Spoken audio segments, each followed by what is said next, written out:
درجہ بدرجہ پاکیزگی۔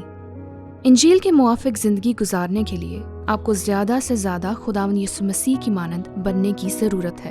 میں راشد یونس ہوں۔ ہم نے دیکھا کہ پچھلے پیراگراف میں پولس رسول نے ان لوگوں کے لیے کچھ بہت سخت الفاظ کہے جو برے ارادے رکھتے تھے، جو کلیسیا کو تباہ کر رہے تھے، وہ لوگ جو لوگوں کو گمراہ کر رہے تھے۔ پس پولس فوراً پلٹا اور یہ کہہ کر، میں چاہتا ہوں کہ آپ جان لیں کہ میں ابھی بھی عمل میں ہوں، میں اپنی مسیحی زندگی میں نہیں آیا ہوں۔ چنانچہ وہ یہ کہتا ہے، یہ غرض نہیں کہ میں پا چکا یا کامل ہو چکا ہوں، نہیں، اس نے کہا میں نہیں پا چکا۔ اور یہاں ہم کہہ سکتے ہیں کہ اس کا مقصد فرض کر لیں نجات نہیں تھی بلکہ انعامات۔ اب جب ہم اسے پڑھیں تو اسے ذہن میں رکھیں، یہ غرض نہیں کہ میں پا چکا یا کامل ہو چکا ہوں، بلکہ اس چیز کے پکڑنے کے لیے دوڑا ہوا جاتا ہوں جس کے لیے مسیح یسوع نے مجھے پکڑا تھا۔ اے بھائیو، میرا یہ گمان نہیں کہ پکڑ چکا ہوں، بلکہ صرف یہ کرتا ہوں کہ جو چیزیں پیچھے رہ گئیں ان کو بھول کر آگے کی چیزوں کی طرف بڑھا ہوا نشان کی طرف دوڑا ہوا جاتا ہوں، تاکہ اس انعام کو حاصل کروں جس کے لیے خدا نے مجھے مسیح یسوع میں اوپر بلایا ہے۔ اب وہ انعام کیا تھا؟ وہ نجات نہیں تھا، نجات اسے حاصل تھی۔ وہ جانتا تھا کہ وہ بچایا ہوا ہے، وہ بچائے جانے کے لیے کام نہیں کر رہا۔ ایک امکان ہے یہ بھی ہے کہ وہ اس انعام کو حاصل کرنے کے لیے کام کر رہا ہے جو اسے اپنی وفاداری کے لیے ملے گا۔ لیکن دوسری چیز جو انعام ہو سکتی ہے وہ یہ کہ میں زیادہ سے زیادہ مسیح جیسا بن جاؤں۔ جب تک میں مسیح کے ساتھ نہ ہوں تب میں بالکل مسیح جیسا ہو جاؤں گا۔ تو وہاں دو امکانات ہیں اس امکان کے لحاظ سے کہ یہ ایک انعام تھا۔ غور کریں اس نے مرنے سے پہلے تیموتھیوس کو کیا لکھا تھا۔ اس سے پہلے کہ اس کی جان لے لی جائے وہ راست بازی کے تاج کے بارے میں بات کر رہا تھا۔ میں اچھی کشتی لڑ چکا، میں نے دوڑ کو ختم کر لیا، میں نے ایمان کو محفوظ رکھا، آئندہ کے لیے میرے واسطے راست بازی کا وہ تاج رکھا ہوا ہے۔ اب یہ نجات نہیں ہے، یہ نجات نہیں ہے، نجات اسے حاصل تھی۔ راست بازی کا تاج، وہ اسے اس طرح سے سمجھاتا ہے، جو عادل منصف یعنی خداوند مجھے اس دن دے گا، صرف مجھے ہی نہیں بلکہ ان سب کو بھی جو اس کے ظہور کے آرزو مند ہوں۔ اگر آپ نئے عہد نامہ کو پڑھیں تو آپ یہ جانیں گے کہ مسیحی ایماندار رہنے کا انعام حاصل کریں گے، اور اس طرح یہاں یہ ممکن ہے کہ انعام یا تحفہ یا مقصد کا تعلق راست بازی کے تاج سے ہے جو خداوند کے وفادار ہونے اور یسوع مسیح کے دوبارہ آنے کے منتظر ہونے کے لیے ہے۔ دوسری طرف جیسا میں نے کہا، یہ ہو سکتا ہے وہ ایک مسیحی کے طور پر زیادہ سے زیادہ یسوع جیسا بننے کے لیے خدا کی مدد سے واقعی سخت کوشش کر رہا ہو، جب تک کہ یسوع آخر کار اسے گھر نہیں لے جاتا۔ وہ صرف یہ کہہ رہا ہے، میں زیادہ سے زیادہ یسوع جیسا بننا چاہتا ہوں، اس سے پہلے کہ وہ مجھے گھر لے جائے اور اس تبدیلی کو مکمل کرے۔ پولس کی شفقت پر غور کریں، یہ دلچسپ ہے۔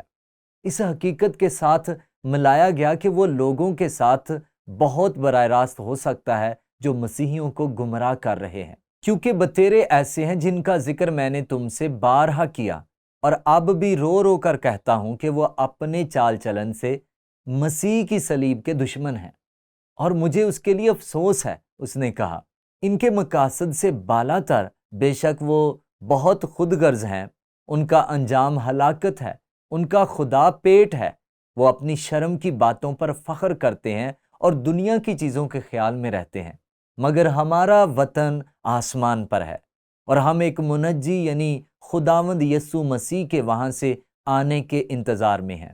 وہ اپنی اس قوت کی تاثیر کے موافق جس سے سب چیزیں اپنے تابع کر سکتا ہے، ہماری پست حالی کے بدن کی شکل بدل کر اپنے جلال کے بدن کی صورت پر بنائے گا۔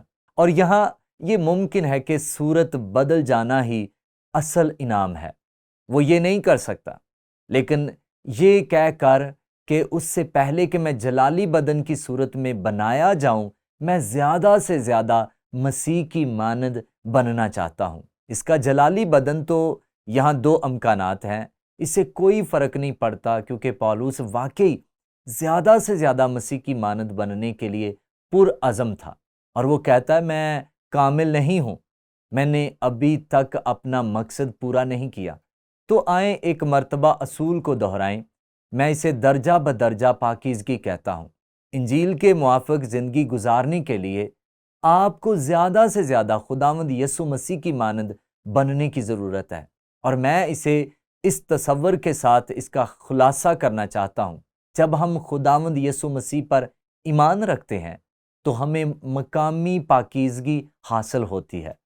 اب پاکیزگی کے لفظ کا سادہ مطلب ہے ہم الگ ہو گئے۔ لفظ پاکیزگی کا تعلق بھی لفظ پاک سے ہے۔ چنانچہ جب ہم نے خداوند یسوع مسیح کو قبول کیا تو خدا ہمیں یسوع مسیح پر ایمان کی وجہ سے پہلے سے ہی آسمان پر دیکھتا ہے۔ ہم مقامی لحاظ سے مقدس ہیں، ایسا نہیں کہ ہم اس وقت اس طرح جی رہے ہیں، لیکن خدا ہمیں یسوع مسیح کے ذریعے بالکل پاک دیکھتا ہے، اور اسی وجہ سے ہم بچ سکتے ہیں۔ لیکن ایک بار جب ہم بچ جاتے ہیں تو پھر درجہ بدرجہ پاکیزگی کا عمل شروع ہوتا ہے۔ درجہ بدرجہ پاکیزگی، زیادہ سے زیادہ یسوع جیسا بننا۔ اور میں سوچتا ہوں کہ شاید یہی وہ مقصد تھا جس کے بارے میں پولس سوچ رہا تھا۔ درجہ بدرجہ پاکیزگی کا انعام، زیادہ سے زیادہ یسوع مسیح جیسا بننا، یہاں تک کہ اس لمحے تک جب وہ خداوند کے ساتھ رہنے کے لیے گھر لے جایا گیا اور مسیح میں مکمل طور پر کامل ہو گیا، اور ہم اسے کامل پاکیزگی کہتے ہیں۔ بالآخر جب یسوع آئے گا ہم اس کی صورت میں تبدیل ہو جائیں گے، کامل اور مکمل طور پر۔ تو یہ ہمیں اپنے سوال کی جانب لے چلتا ہے، مسیح میں مکمل طور پر پختہ ہونے کے لحاظ سے تمام ایمانداروں کے لیے یہ کیوں ضروری ہے کہ وہ خدا کے قابل کرنے والے فضل اور قدرت کو ہماری انسانی ذمہ داری کے ساتھ توازن رکھیں۔ ہم سب کے رجحانات میں سے ایک دو انتہاؤں پر جانا ہے، اور مسیح میں ہماری حیثیت اور ہماری ابدی نجات کے لحاظ سے دو انتہا ہیں۔ ایک طرف وہ جسے ہم لائسنس کہہ سکتے ہیں، ایسے لوگ ہیں جو کہتے ہیں خیر میں نجات یافتہ ہوں، لہٰذا میں جس طرح چاہوں زندگی گزار سکتا ہوں، کچھ بھی مجھے مسیح یسوع میں خدا کی محبت سے الگ نہیں کر سکتا، تو میں معاف کر دیا گیا ہوں، مجھے مسلسل معاف کیا جاتا ہے، مجھے یسوع مسیح کے بہائے گئے لہو کے ذریعے مسلسل معاف کیا جاتا ہے۔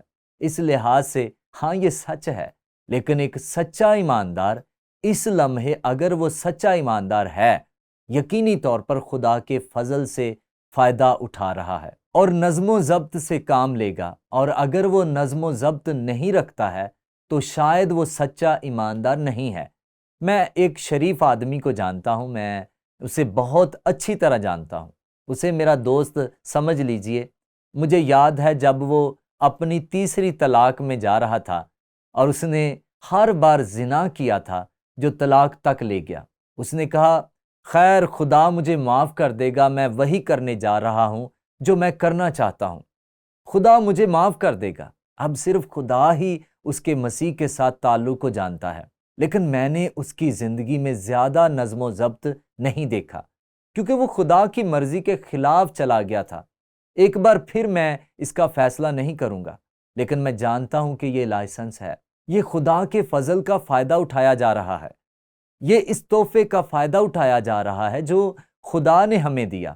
بس یہ کہہ رہا ہے اے خدا اس تحفے کے لیے شکریہ، اور مجھے بچانے کے لیے آپ کا شکریہ۔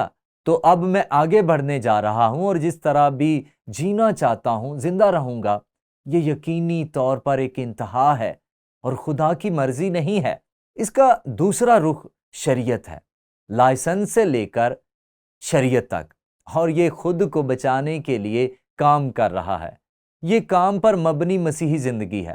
میں نے تھوڑی دیر کے لیے اس قسم کی زندگی گزاری کیونکہ میں الجھن میں تھا اور میں شریعت کا پابند تھا، میں غلامی میں تھا، یہاں تک کہ میں نے یہ محسوس کرنا شروع کر دیا کہ خدا نہیں چاہتا میں خود کو بچانے کے لیے کوشش کروں اور کام کروں، لیکن وہ چاہتا ہے کہ میں اس کی طرح زیادہ سے زیادہ بن جاؤں کیونکہ اس نے مجھے دیا ہے۔ اور جب میں یہ سمجھنا شروع کیا کہ خدا کا فضل نہ صرف مجھے بچاتا ہے بلکہ یہ مجھے جینا سکھاتا ہے، اور میں نے اپنی مسیحی زندگی میں یہ جانا کہ پولس نے تیتس کو کیا لکھا، جو کہ میرے لیے بہت قوت بخش تھا، کیونکہ خدا کا وہ فضل ظاہر ہوا ہے جو سب آدمیوں کی نجات کا باعث ہے، اور ہمیں تربیت دیتا ہے تاکہ بے دینی اور دنیاوی خواہشوں کا انکار کر کے اس موجودہ جہان میں پرہیزگاری اور راست بازی۔ فضل ہمیں سکھاتا ہے، آپ جانتے ہیں پولس نے رومیوں کو لکھا، اس نے کہا پس ہم کیا کہیں، کیا گناہ کرتے رہیں تاکہ فضل زیادہ ہو؟ ہرگز نہیں۔ اور یہاں پولس بھی یہی کہہ رہا ہے، اور ہمیں تربیت دیتا ہے تاکہ بے دینی اور دنیاوی خواہشوں کا انکار کر کے اس موجودہ جہان میں پرہیزگاری اور راست بازی اور دینداری کے ساتھ زندگی گزاریں، اور اس مبارک امید یعنی اپنے بزرگ خدا اور منجی یسوع مسیح کے جلال کے ظاہر ہونے کے منتظر رہیں۔